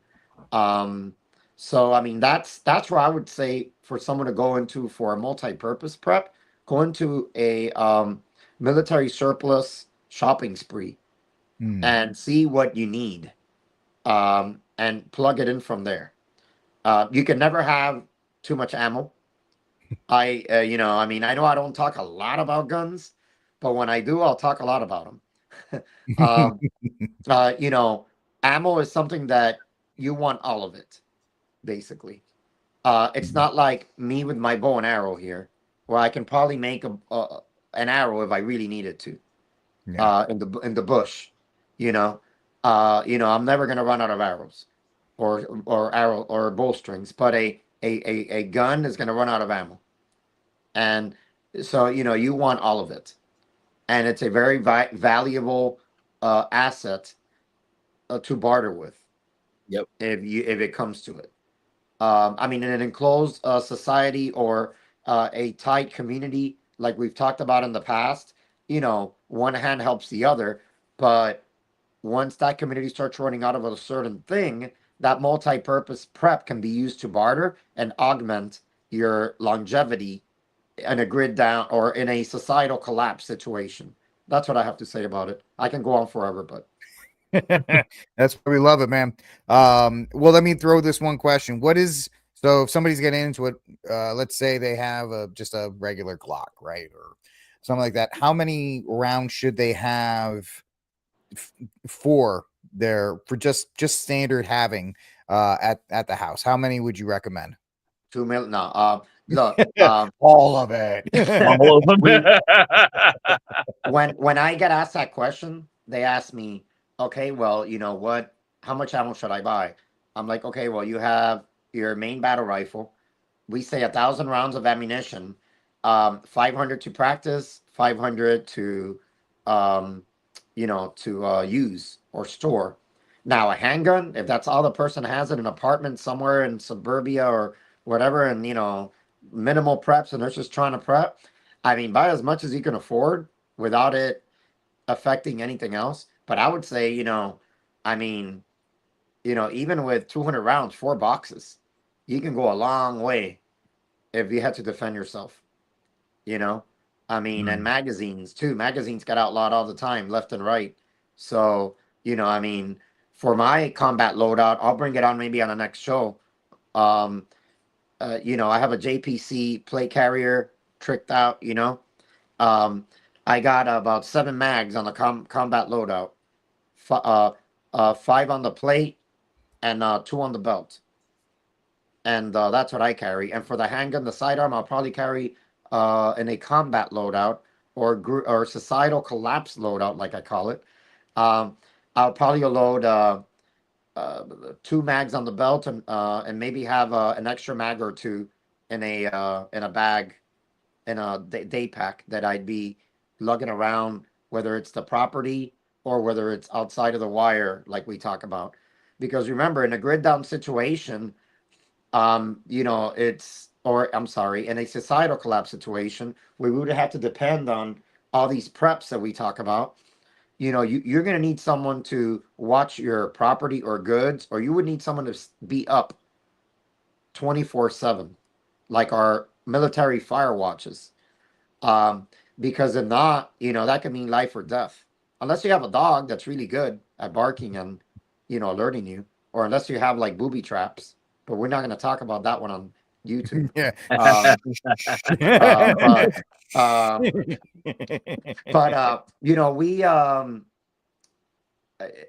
multi-purpose prepping, just like I said, whatever you can afford. That's what I say. Because if you were to ask me, I have, money's not an option. How much ammo should I get? I'll be like, get 5,000 rounds right now, for every weapon system, but that's a lot of ammo, Yeah. but, I mean, it's, I say just, the chances you're going to go through 7 magazines on an AR-15, in a combat loadout, in a societal collapse situation is very low, I mean, even guys, that have been deployed or have done special missions, haven't even gone through, maybe 4, maybe 3 mags in a firefight because you have other people that are assisting you. You have superior firepower, but I mean, if you're in a defensive posture, the chances you're going to go through an entire combat loadout, or even, I mean, I pack about 300 rounds in my combat loadout, my complete with the 7 mags and then 3 more in the pack, completing 10 mags, 30 rounds, or 29 rounds, depending how you load them. I know it's a big thing. So about 300 rounds on the main battle rifle, and maybe about, including what's in the pack, I don't know, maybe about 100 rounds for the pistol, 120. Not, I mean, a fraction of that. What do you think, Joe? I'll throw that to you as well, since we have the question out there. What do you think? Yeah, so ideally for me, I like to have 1,000 rounds of each of the ammo that I have, and then a separate, 3, 4, 500 rounds for practice with. That's ideal for my situation. I got a couple of sons. I got a few sons, but 2 of them would be firearms capable. So I want to make sure I have enough for them as well, to have a good little crew going. But for me, it's 1,000 rounds. So I told my friends that have asked me about it. Some of my friends are, they do well for themselves. I'm like, yeah, at least, yes. How many rounds do I need? Yes. Yes, just yes, whatever you can get it, but for me personally, I'm on a fixed budget, fixed income. So, having 1,000 rounds, reserve that's there, it's going to be stored, and then having, a few hundred rounds to practice with, and because of my volunteer duties at church and stuff like that, I have to stay proficient. So having a few hundred rounds of those to practice with is good for me. Yeah, I completely agree with that. Both of them. If as much as you can, and B, if you're looking for at least a target goal, 1,000, and you can chip away at that pretty easily, maybe a box a week, depending, or however, if you're on fixed income or money's a little tight, you can, depending on, and there's tons of ammo sales right now. You can get a box of 20 for maybe 14, 15 bucks, when we say 1,000 rounds, it's like, oh my gosh, that's a lot. But it's like, what about 1 box a week, or maybe 2 boxes a month? that's something that's a lot easier to build. Then eventually you'll get to like 400, 500 rounds, and then you'll be in a lot better of a position on that. So yes, that's something that when we do we got to bring Trad back before, because I know Trad's probably somewhere being like, I want to talk about this too, because we don't want to get too into it without having Trad here for that. Yeah, definitely not. And, you know, he's itching. He'll probably jump in right now anyway, just to get his opinion. He's gonna show up at your house and knock on your door and be like, "Let me talk. Move out of the way." I'd be more than happy to let Trad in. That'd be great. But folks, this is just a quick idea to introduce you into sustainability as a method when you are prepping for yourself and for your community. It's not just buy the stuff, shove it somewhere, and that's it. You need to keep your eyes on it. You need to make sure you have enough if something happens, if you're going through it. So that's we can know if you have any additional questions about that. If you want to see the list again, you can send one of us a message on X or email us or whatever the case may be. We'll be more than happy to share this with you. So we can get to it's prepping prime time right now. Everything's on sale from now until tax time. Like, now is the time, if you have the extra money, go scoop you something up right now. There's a lot of great sales out there. I've been cruising around the internet looking at stuff, and for me, I love firearms, so I've been looking at a lot of firearms. So it is prime time to buy at least a couple things here and there during this holiday season or the Christmas season. I said holiday season, Christmas. Bad Catholic. You say Christmas here. Take my trad card. I'm sorry, guys. Joey, do your penance. Can I say one thing about the last bullet bullet about charity prepping? Look, in a disaster relief, like a blizzard or hurricane, the aftermath of something like that, we're gonna help people. Mm-hmm. And I'll take a box of MRE to a neighborhood that might need it, or I'll water or fuel. We'll help people. But when we're talking about a societal collapse, I keep saying this, I'm not trying to fearmonger people. I'm just telling you, if this ever really happens, that people are killing each other over a can of beans, it's a different environment. You take care of your own, but outside that circle, don't expect to be too charitable. And that's not being Catholic. That's guarding my flock. Absolutely. We actually have a question on YouTube. So White Knight 001 asks, gentlemen, for working tools in your emergency pack, do you suggest a hatchet, a machete, a pocket knife, or 3-in-1 shovel? Which one? You can't say all. Which one? Joey, you were reading my mind. Joey and I were on the same frequency on that one. Which, if you're on a budget or if you're just building out, which would be the one that you would prioritize? Let me jump in there. Go ahead. So I do bushcraft stuff. You get a good quality bushcraft knife, and again, it's not a shameless plug, but let me see. Am I wearing the shirt? Yeah, Essie. They're high carbon. They're about $100. You get an SE4. That's all you'll need. You can even split wood with that. Yeah. So if you could only choose one, I say a high quality bushcraft knife of high carbon steel where you can strike a ferro rod and you can split wood. Now, if you can afford it, get a hatchet as well. Something like a tomahawk like hatchet, which is us. And if you can afford that, you can even get one at Home Depot. That'll do in a pinch. If all you're going to do is split wood with Harbor Freight. Yeah. I recommend higher quality bushcraft tools, but I say have a bushcraft knife and work your way up from there. Hatchet, bushcraft knife, because a bushcraft knife can split wood, it can do it all. But for everyday practical uses, a hatchet's fine, I guess. If all you're going to do is split wood and maybe a small knife that you can carve stuff with. Joey? Yeah, that's a good point. I initially I was thinking like hatchet, but no, that's very true. Now looking back and thinking about it, that's Angel's dead on with that, because you get those high carbon steel, and I've watched a lot of videos of guys making stuff with these bushcraft knives, and they are a great multi-tool. So yeah, I agree with him on that. The higher quality you can buy on a knife, the better.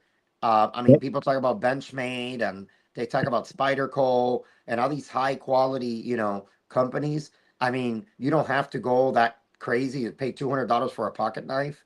I mean, there's some Amazon companies like Civivi. You can get a D2 tool steel, which still has a carbon content. You can get them pretty cheap. But for a bushcraft knife, I wouldn't skimp out on that. You go SE, or there's tons of other companies out there. I would just stick to the high carbon stuff, which sharpens easily and is hard to break. Yeah, and to that point, what you just said, it sharpens easily. If you're going to get these items, you need to learn and master the craft of sharpening your own knives, and not one of these little ones you get at Academy where you pull it through. That ain't going to work. You're gonna need to know how to actually use how to get the burr, and how to polish that stuff out to get you to read. Because you can use those little pull throughs like on if I'm cutting a brisket, I'll use one of those. If I need to in a pinch, I'll do it. But having my actual knife sharpener, nothing will do better than that. So if you're gonna go and get yourself a good quality knife, you need to learn and master how to actually sharpen a knife with a proper sharpening tool. Yeah, we use whetstones. So, and you can get those kits on Amazon legit from, like, I don't know where they come from, Taiwan, but they're the real Yeah. deal. And they rest on it's like a bamboo platform on a sharpening stone, and you dunk the sharpening stone in water. You pull it out, and then you start sharpening your knife, and then you flip your knife over and sharpen it the other way. And then when it gets dry, you dump it back in there, wash it out. A whetstone with a more than one grade, with two grades, will probably be the best way to sharpen a high carbon. And then if Yep. it's high carbon, they rust easy, so you got to oil them. If you Mhm. if you talk about stainless steel, they're harder to sharpen, but they don't rust. So Yeah. there's two ways to the knife world. Yeah. Yep. Yeah, I'll just follow up on that and say if a really good knife can do multiple functions. Yep. So the idea of buy once, cry once on the knife can kind of limit, the need for a hatchet or any of these other kinds of things. White Knight has a second question for us, gentlemen. Here we go. Which warps less in extreme weather conditions, heat or cold? Plastic magazines or metal magazines? Go for it, Joey.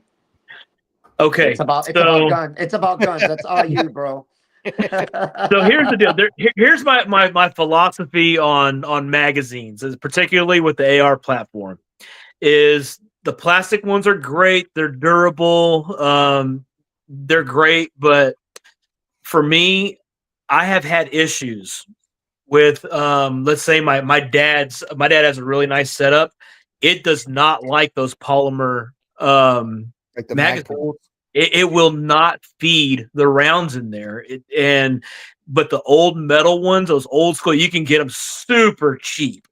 Yeah. They are first. You can have so many of those things. Again, they're dirt cheap. You can buy them by the case if you need to. You can buy them by the case, and you can have so many of those, and they last for. I have probably about 10 or 15 of these metal magazines I have had forever, and they still work. So for me personally, I like the metal ones. They lock in easier. When it comes down to quick reloads, I have found that, with various types of AR platforms and different, lowers, that there's times I have to really kind of, give it a good tap on those polymer magazines. Whereas with the old school metal magazines, I can pop that thing in there, it clicks right in place, and you're good to go and you're off and running. So for me, even being here in Texas, I've had some of these magazines for a really long time, and they're still in great shape. Yeah, the AR platform can be very fickle when it comes to different types of magazines. I have a lot of Magpool. I've been very lucky that mine have not had a problem, but even different generation of Magpools will have issues depending on your AR setup. But I've never heard anybody complain about the steelies. Yeah. In fact, those are the tried and trues, and like $16 for this one, 2-second search or something like that. They're even cheaper depending on where you find them. And like Joey said, Yeah, you get them on sale. You can get them for like $8 or $9. I mean, they're super cheap. Yeah, and go ahead. Oh, I'm sorry. There was a delay. No, go ahead. Go. Yeah, I just read the question, and White Knight was asking which warps less. I think that the new polymers are more weather resistant. I actually surprisingly, and Joey's gonna get a kick out of this. I carry a Duramag Speed Mags aluminum. I carry like the aluminums with the Magpul followers, the newest, latest, and greatest. So I like Magpul, but they're heavier. When I put all that stuff on, it's like, I know it's ounces, but I go for a property defense, more like defensive posture. I'll use anything. It doesn't matter. Whatever I can get, whatever's handy. But if I had time to actually build out, I have my aluminum stuff, aluminum mags. They're light. They last forever. I hate the sound they make when you tap them against something, but I never had an issue with them. And now they use the Magpul followers. So, instead of that old bullet looking type of, Yeah. of follower that they used to jam all the time, now they have that block that rises up like this. And they put them in these Duramags, and they cost the same from the other mags. So I think it's mission specific.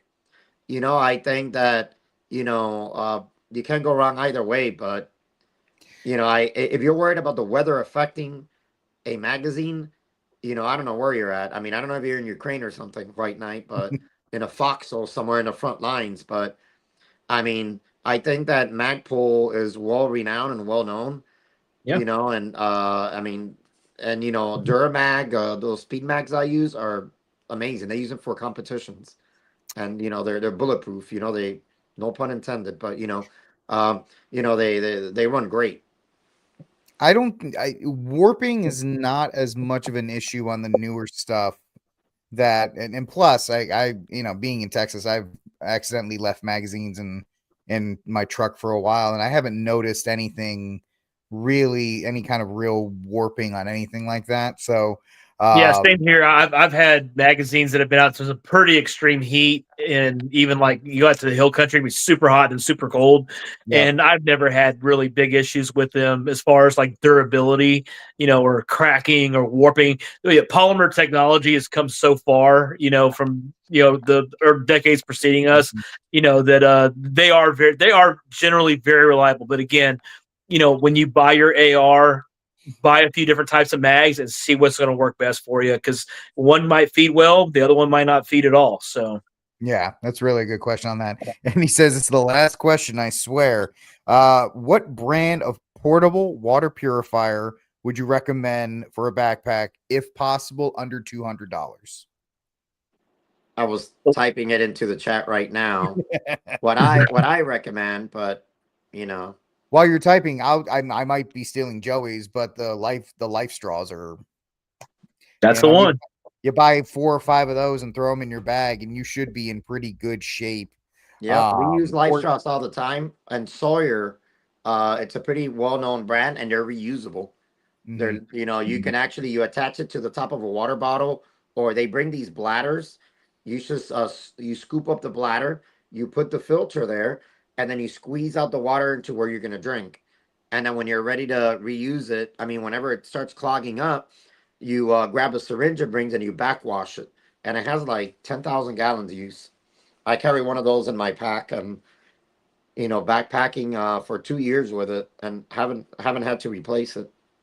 Yeah, so you have that. Another one, if space is a problem, or if you're trying to optimize the tablets, you can use those as well. Amazon has a bunch of different options that you can use. Water purification, as important as it is, it's actually very cheap to get options to have on you. And they're very affordable. If you're looking just for like your go bag, your day-to-day bag, you can grab a couple life straws, some water tablets, a bladder. It's really what you're looking for space wise. And if you're looking to reuse it, or if it's just a one-time use, that's just going to be dependent on your mission or what you're looking to get out of it. So I posted a and link with the in the life YouTube straw feed. I'm not sure if that went through, but I posted a link. So I don't know if you want to repost it. Let me click check it and see. But that was the clean link, they call it. So okay. Let's see. Where'd you put it? While Rick's doing that, with those life straws, if you catch them on sale with Amazon, my memory serves me correct, Rick, Amazon had them on sale, one for like 4-pack for like 27 or 32 or something like that. That I mean, man. it was a ridiculous sale. It was probably about a month and a half ago that they had them on sale, and I have actually haven't looked at them here recently. Sorry if I'm stuttering. I'm very sleep deprived with all the with the baby and everything. But you'll catch them on sale. They could be on sale right now for the holidays. So go check them out on Amazon and see what they got. Yeah, those SSR. Uh, there's higher quality companies, but for what that is, I mean, they're great filters, and I've used them backpacking for years. Never had an issue with them. Yeah, and you have different options too, it looks like. Yeah, yeah. The bigger ones have a higher flow rate. The small one is what I use, and it works fine. That big one there, that second one from in the middle there, that blue one, that I think you can attach that to like a 2-liter bottle or something crazy. Oh Wow. yeah. And I mean, That even thing is that's like the real deal. yeah, and that's $50, with taxes and everything. So Yeah. your Really water usable. filtration options are pretty good. Yeah. Pretty good in that regard. So those are great questions, White Knight. Thank you. Because those are obviously things we love to talk about. Yeah, exactly. Yeah, that's why we're That's here. right up our alley at this point. Speaking of more cool stuff, let's get into another favorite part, the deals of the week. Which one do you want to start with, Joey? We'll go with the 5.7. That's a fun little Oh, this is gun my right there. favorite part of the show, Joey's PSA specials.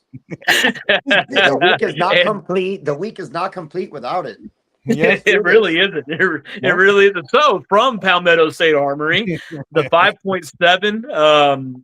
These are this little round. Like, and Rick we talked about this before he came on the show. They're not the easiest rounds to find, but it's a really cool gun. So this gun is capable of penetrating soft armor.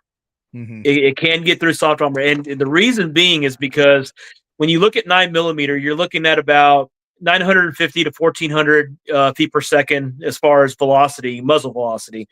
On the 5.7, you're looking at 1700.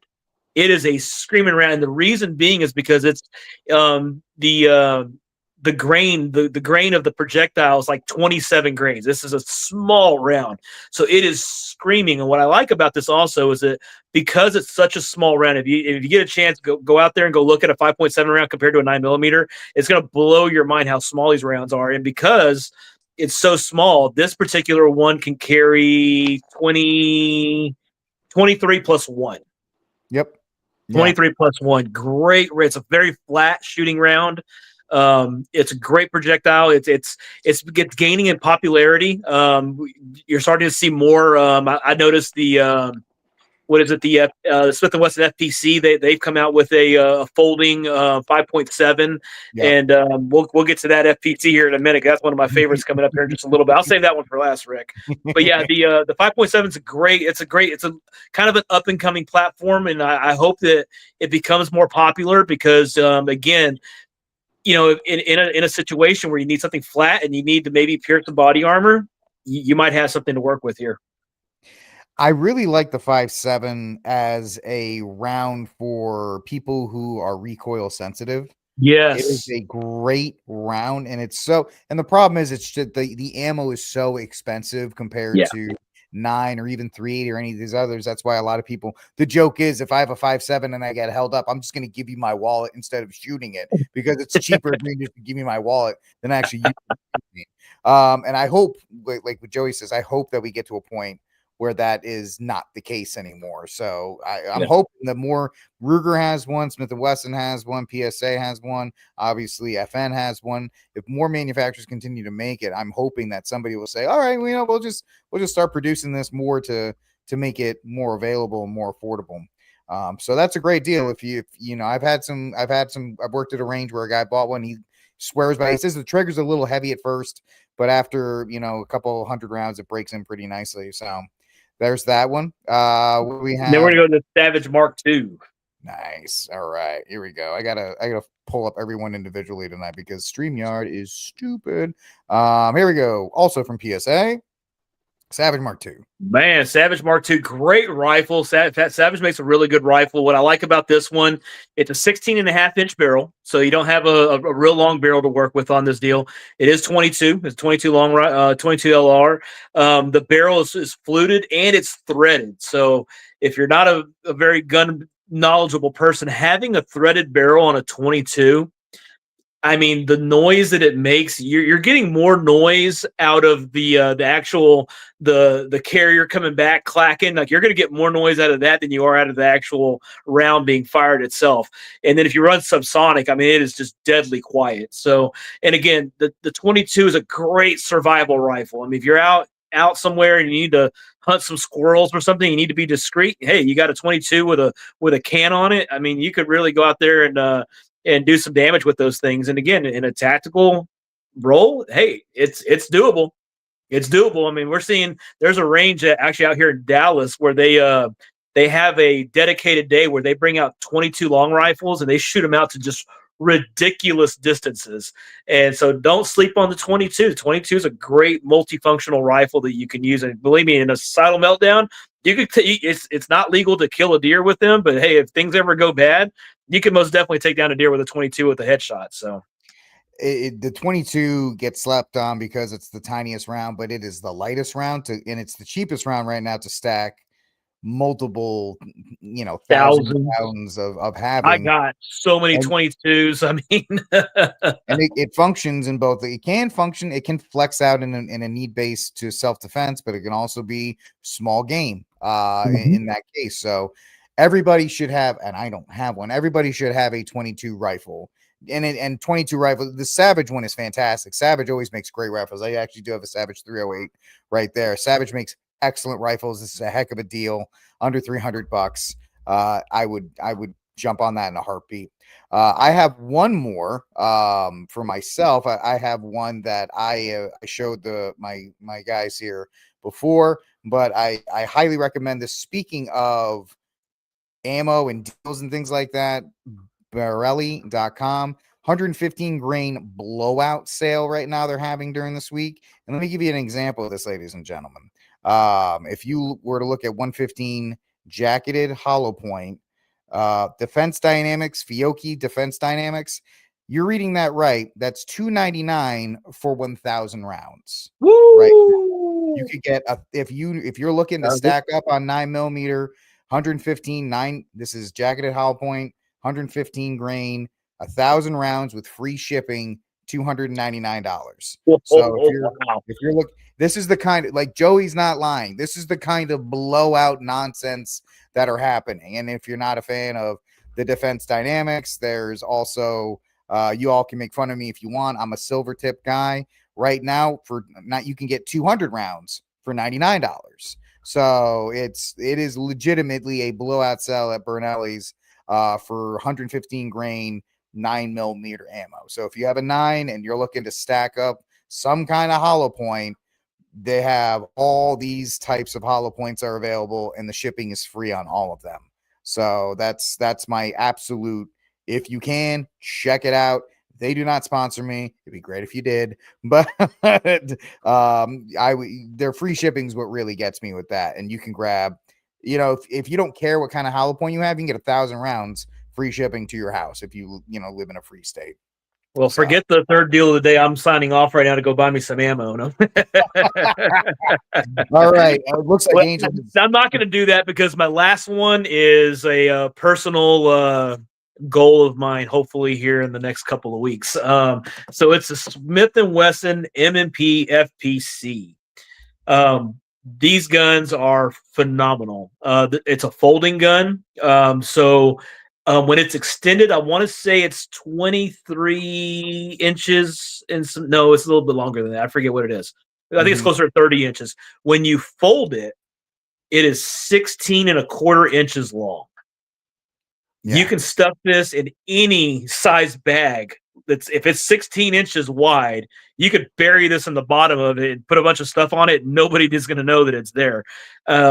Great. It's a folding rifle. So what it does is it comes with 3 magazines, 15 round. It comes with 3 15-round magazines. Now, this one I posted is because it's something I've always wanted, is in 10mm.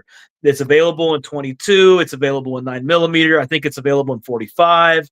It's available in pretty much every caliber you could think of. Yeah. The 10mm, the reason I like the 10mm is, again, given some of the things that I do in my volunteer time, This is a great rifle that's highly concealable, that you can take with you, and it's going to have a whole lot more thump than a 9mm will. The 10mm has become a very popular round when you're out backpacking out in countries where there's large game like bears. The 10mm has put down bears, and it's become a very popular. It's becoming a even more popular round as time has gone by. Glock made their version. A buddy of mine has a 10mm Glock. I've shot it, and man, it's a sweet gun. I really like it a lot. And so, but yeah, you can get this deal for $499.99 at Bud's Gun Shop. And the reason I really want to bring up Bud's Gun Shop, and I love PSA, I love them. So you guys are watching, I love you guys. But if you are on a budget, Bud's Gun Shop, excuse me, actually has a layaway program. You can actually put a gun on layaway for 3 months. You put a 15% deposit down minimum, and you can pay it over 3 months. And as long as you pay it within that 3-month period, that 90-day window, you're good to go. And so if you're on a tight budget and you want to get something like this, you could do that through Bud's Gun Shop and get you a good rifle. You know, we talked about like, hey, cry first, get you something really nice. You know, if you want to get a shotgun, get you a Benelli or something like that. You know, bite the bullet, get something nice that you know you can trust your life with. You know, if you're a shotgun guy, be careful with the Turknellies. You know, there's a lot of cool looking ones out there, but would you really trust? I've actually gone down the Turknelli shotgun rabbit hole over the last, you know, when my son was in the hospital. So anytime that he was sleeping, I was going down the Turknelli rabbit hole. And at the end of the day, could you really trust your life with one? Probably not. You know, so bite the bullet, you know, get you a nice gun out there. There's a lot of good 12 gauges out there, but this folding FPC, if you're doing any sort of, you know, out in public, you're going different places where there's a lot of people, this is a great option for you that's going to pack more of a punch than your sidearm, if you can get to it quick enough. Depending on, again, the situation, a situational gun, this is going to be something that you're going to have 45 rounds plus one if you have one in the well, it's folding. You can't have one in the chamber. So you're going to have 45 rounds to work with, which is phenomenal. You throw a red dot on there, you're good to go. So definitely go check out Bud's. They got some great deals going right now on all different types of guns, and take advantage of that 90-day layaway program they have. I mean, looking at this now, that 10 mil, they have a rebate available that even drops it to right at 500. So that's, and also, you know, if you go to the website, you scroll down. If you do an ACH pay by check deal, electronic withdrawal, you can get it for cheaper. I may not have posted it on there. It's like a green. What's in that green box there? This is for rebate. No, that's for the rebate. You can actually get it a little bit cheaper than that. I forgot where I saw it on the webpage. But anyways, you can actually, if you do an ACH withdrawal, they'll actually sell it to you for cheaper than that. So, but yeah, that's a great deal. The folding carbines are great. It's something that's becoming more popular. I've seen a lot of the gun tubers are using them, and the OG was the what is it? The Kel-Tec Sub 2000. You know, that was, but everybody, it's a great gun. I mean, it's got a lot of great reviews, but people say they equate it to shooting a gun that's made out of PVC piping. Because when you see the gun recoil, you can see that little tube on it just kind of flexing a little bit. Yeah. This is made by a great company. It's been around for a long time. It's going to be dependable. It's going to be reliable. And it's actually I actually watched the 10mm. I forget what gun tuber has, but his wife ended up shooting it, and she was like, I love this gun. Yep. That's also for some of you who are, you know, you don't want a handgun, but a rifle seems like it's too scary. A pistol caliber carbine is always a great option for those who don't shoot a lot, but want to have something in the house for home defense, because it's got multiple points of contact. The recoil is much more manageable. So even if you're looking for a home defense weapon that doesn't take up a lot of space, you can fold it and put it somewhere else and get it into action pretty quick. There's a lot of great uses for these folding type of firearms. I think they're great for backpack, great for traveling, great to have accessible on you. So yeah, great deal right there. And the other thing I kind of overlooked it right now, and I'm glad you kind of said it, you kind of keep my mind on it, is that you're getting, even if you're shooting the 9mm out of this, you're shooting the 9 or the 10mm out of a 16-inch barrel. So your ballistics and your velocity are going to be outstanding on shooting these rounds. So don't sleep on these guns. You know, I know like 5, 6 years ago, 7 years ago, 8 years ago, you know, the Keltec, that they were like kind of like the pioneer of this. And like you could fold it, but if you had an optic on there, it wouldn't fold. So now they've kind of fixed that. Like the Keltec, don't sleep on the Keltec. If you can afford a Keltec, go get the Keltec, because now they fixed that problem where it folds and it rotates, so the optic stays up top. This one folds to the side, so you can keep your optics on there. It has M-lock keyholes on the side of it, so you can kind of trick it out. If it's going to be like in your nightstand next to you, you could trick it out with some light, a good, nice little optic on there, and you'll have a really nice running gun. And the last thing I like about the pistol caliber carbines, especially this, if you're running a Smith & Wesson M&P in 10 millimeter, that's taking the same mags. So you have the same mags for both. Depending on that, I would find that it's something really, that's why people like the Glock ones for like the Caltech, because you can run the Glock mags in your pistol and in something a little bit larger. So you're getting, and I think, if I'm not mistaken, Rick, I've gone down the rabbit hole with these folding carbines. I think this one takes Glock pattern magazines as well. I think they may have an adapter for it. It takes them as well. So don't quote me on that. You might want to look into it, but if you go out there and watch some of the gun tubers out there, they cover that. Which one is out there, and also there's another great one out there is the Ruger. The Ruger has a folding carbine. That's my goal. I want the PC charger. Yep. There's the PC charger, and there's another one that they came out with, and it's a pretty sweet gig. The only reason I don't like that one as much is because when you fold it, only the stock folds, and so the length on it is 22.25 inches on that folded. So you need a pretty good sized backpack with internal space to get that in there. What I like about this is this folds down to 16 inches. But what I do like about the Ruger is that it's a little heftier. It's very well built. It's a Ruger. It's very well built. This is a little bit thinner. It's going to be lighter.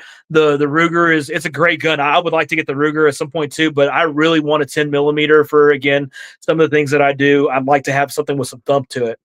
Yeah, you're on the ranch. That would be definitely more for when you're out and about there. So that makes a lot more sense. So yeah, there you go, folks. Those are your deals of the week. And I think Angel already adjourned himself. So I'm going to adjourn our council this week here on the Council of St. Michael. Thank you guys for hanging out with us tonight. We appreciate you guys being with us this evening. Make sure you guys subscribe to the channel. Subscribe, share this show out with as many people as you know to help it grow. We will talk to you all next week. God bless, and Viva Cristo Rey. Viva Cristo Rey.